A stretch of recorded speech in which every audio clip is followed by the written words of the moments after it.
Boa tarde, pessoal. Nós vamos então à aula de matemática no PNLD, páginas de 127 até a 135. Medindo capacidades. No dia a dia, é comum observar a indicação da quantidade de líquido contida em uma embalagem de leite ou em uma garrafa de água, por exemplo. Podemos medir o volume interno de todo o recipiente. A esse volume interno chamamos capacidade do recipiente. Então, a capacidade é o volume interno, né, de um recipiente, de uma embalagem. Então, os elementos não foram representados em proporção de tamanho entre si. Então, nós temos aí a caixa de leite com capacidade de 1 litro e o garrafão de água com capacidade de 5 litros. Então, olhem a diferença, né? Utilizamos o litro como medida padrão de capacidade. Quando enchemos todo o tanque de combustível de um automóvel, o líquido ocupa o espaço disponível, tomando a forma do tanque. A quantidade de litros de combustível que cabe no interior do tanque é a sua capacidade.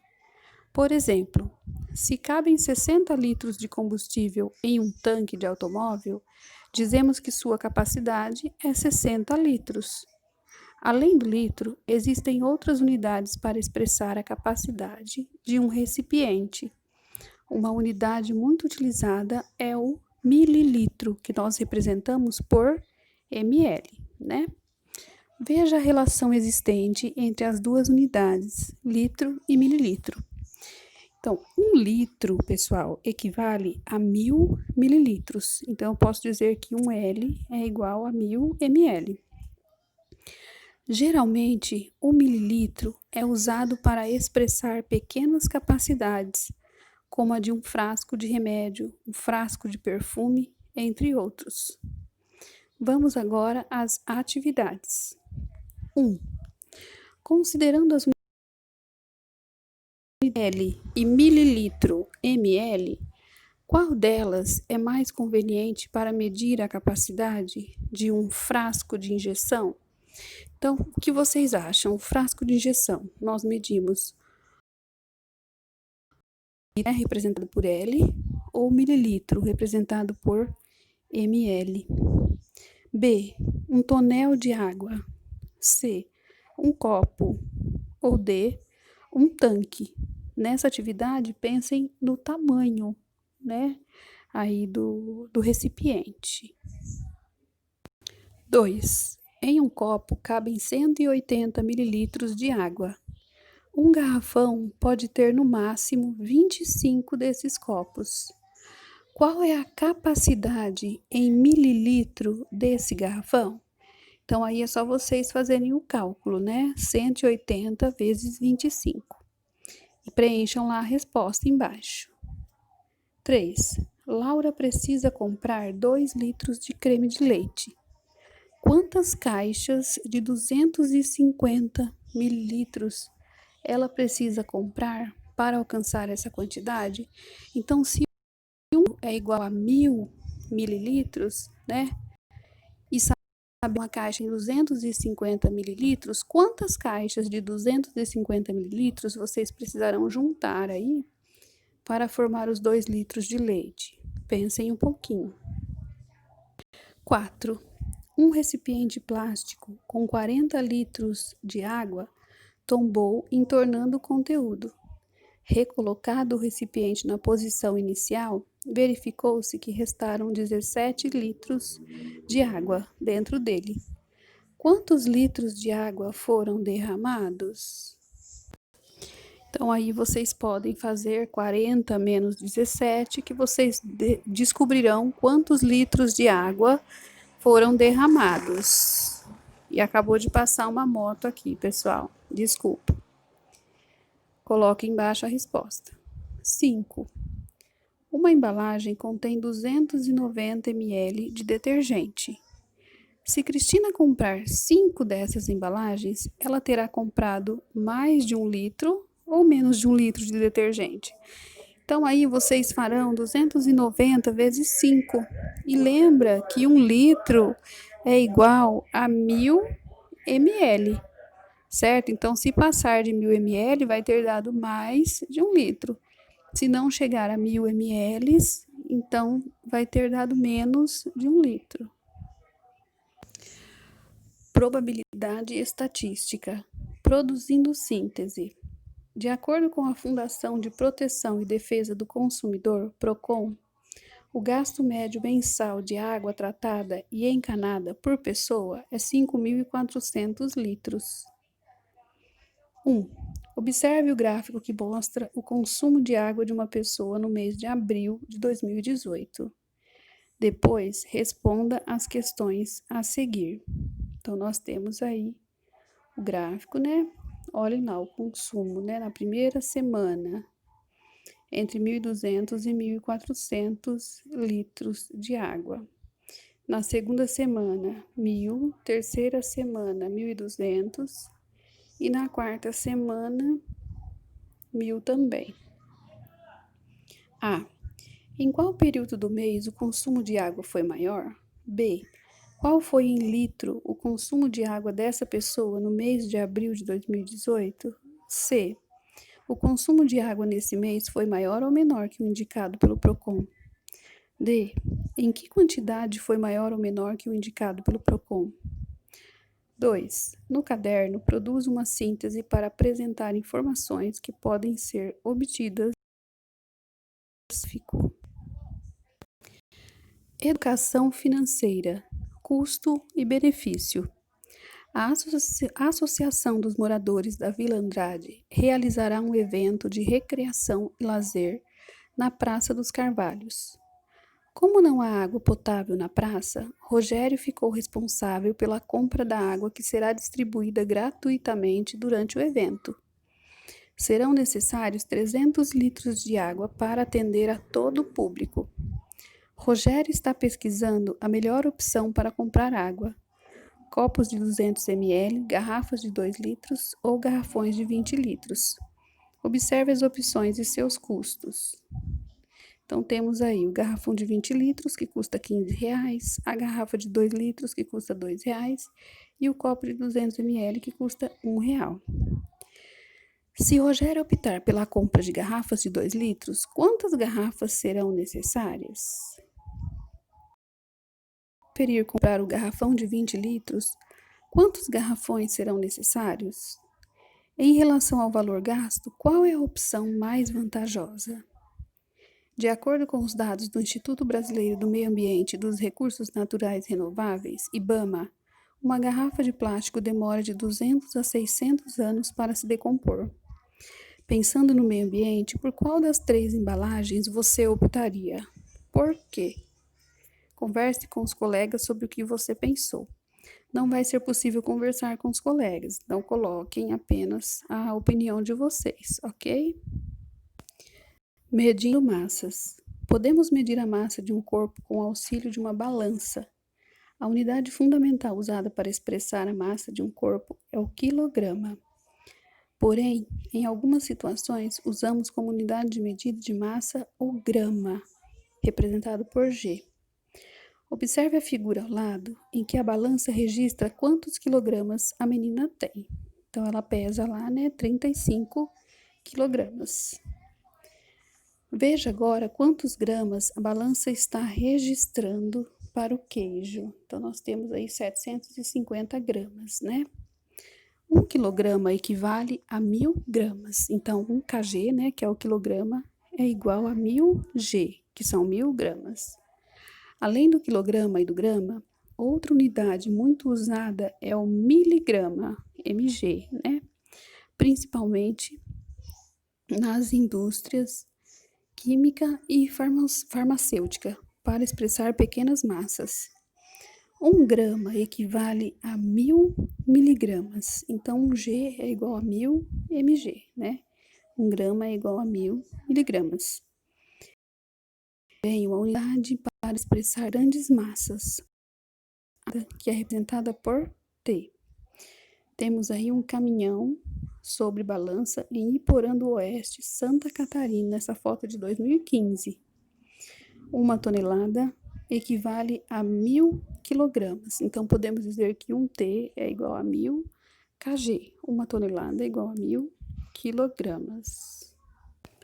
Atividades. 1. Dentre as unidades de medida de massa mais usadas, quilograma, grama, miligrama e tonelada, qual você acha mais adequada para expressar a medida de massa de? Então, se nós formos medir a massa, né? O peso aí de um pacote de arroz, nós vamos usar o quilo, o grama, miligrama ou tonelada? B. Uma folha de papel. C. Uma laje de concreto. 2. Complete as frases com a unidade de medida de massa mais adequada. A.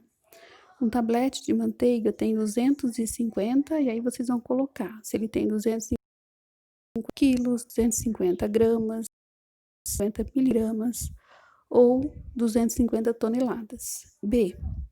Um cavalo tem aproximadamente 500, mesma coisa. C. Um francês tem 50. D.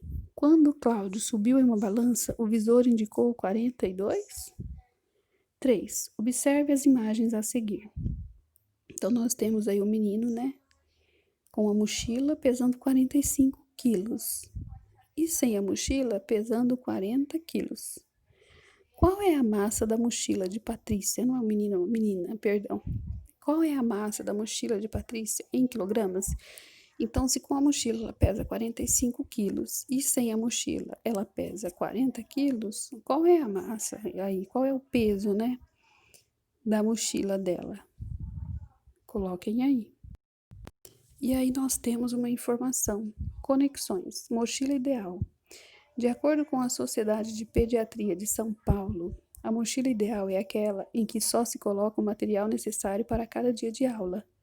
A massa total da mochila não deve exceder 1/10 da massa do estudante, ou seja, uma criança com massa de 35 quilos deve carregar uma mochila de no máximo 3 quilos e 500 gramas. O uso de mochilas escolares inadequadas pode provocar lesões nos músculos e nas articulações, além de problemas posturais. Você acha que a massa de 5 quilos de uma mochila é adequada para uma criança de 40 quilos? Por quê? Então, lembrando que para calcular 1/10, eu preciso pegar o total e dividir por 10. Então, se nós dividirmos 40 por 10, façam essa conta, para vocês descobrirem qual deveria ser o peso ideal para esta menina, ok? 4. A produção de tomates de uma fazenda foi 5.500 quilos em janeiro, 4.280 quilos em fevereiro e 5.180 quilos em março. A. Em qual desses 3 meses a produção de tomates foi maior? B. Quantos quilogramas de tomates foram produzidos nesse trimestre? É só vocês somarem tudo, né? A quantas toneladas aproximadamente equivale essa quantidade? Foram produzidos, né? Aí vocês vão preencher aí a resposta, podem fazer os cálculos. 5. Em março de 2017, o Grupo de Coordenação de Estatísticas Agropecuárias realizou uma estimativa de produção de cereais, leguminosas e oleaginosas para o ano de 2017. Observe a tabela abaixo com alguns exemplos desses alimentos. Produção estimada para 2017. Então, temos aí em toneladas, tá? Amendoim em casca, 412.722 toneladas. Aveia em grão, 681.162 toneladas. Centeio em grão, 5.861 toneladas. Girassol em grão, 80.346 toneladas. Feijão em grão, terceira safra, 470.591 toneladas. Triticale, em grão, 58.336 toneladas. Responda às questões de acordo com os dados da tabela. A. Qual foi o produto que obteve maior estimativa de produção em 2017? B. Qual foi o produto que o obteve a menor estimativa de produção em 2017? C. Comparando com a produção de amendoim, quantas toneladas a mais de aveia foi estimada para o ano de 2017? Medindo temperaturas. Em certos momentos, é necessário medir a temperatura, seja de pessoas, seja de ambientes. Para isso, podemos utilizar um instrumento chamado termômetro. Observe a seguir dois tipos diferentes de termômetro. Então, temos o termômetro clínico digital, utilizado para medir a temperatura corporal. O termômetro de rua, utilizado para medir a temperatura do ambiente. Então, o termômetro de rua é essa imagem maior, né? E o digital é o menorzinho. Para expressar a medida de temperatura, podemos utilizar como unidade de medida o grau Celsius, cujo símbolo, né, é essa bolinha e o C. Alguém em sua casa já utilizou um termômetro clínico para medir a temperatura de uma pessoa? Por qual motivo? Essa é a resposta pessoal, né? Na previsão de tempo, é comum ser feita a previsão de temperaturas máxima e mínima para um determinado dia. Observe abaixo a previsão de tempo de uma cidade no período de uma semana. Então, vocês têm aí, né, um gráfico de previsão de tempo. Em sua opinião, o que os valores em vermelho e azul representam na previsão do tempo? Atividades. Observe a previsão de tempo da página anterior e responda aos itens a seguir. A. Qual é a temperatura mínima prevista para essa semana? Em qual dia da semana? B. Qual é a temperatura máxima prevista para essa semana? Em qual dia da semana? C. Para quantos dias da semana há previsão de chuva? Quais dias? Então, é só observar a previsão de tempo lá na página anterior que nós acabamos de ver. 2. Durante um dia, entre as 9 horas da manhã e 17 horas da tarde, Rosângela anotou a temperatura em sua casa, de hora em hora. Então, ela foi anotando, né, a temperatura. Observe o quadro que ela fez com os dados que coletou. Então, aí nós temos a hora e as temperaturas que ela foi anotando. A. Qual é a maior temperatura registrada por Rosângela? B. E a menor temperatura? C. Faça um gráfico de barras utilizando os dados coletados por Rosângela. Então, com esses dados, vocês construirão um gráfico de barras, certo? Boa tarde, fiquem com Deus, um ótimo final de semana, descansem bastante e até a próxima aula.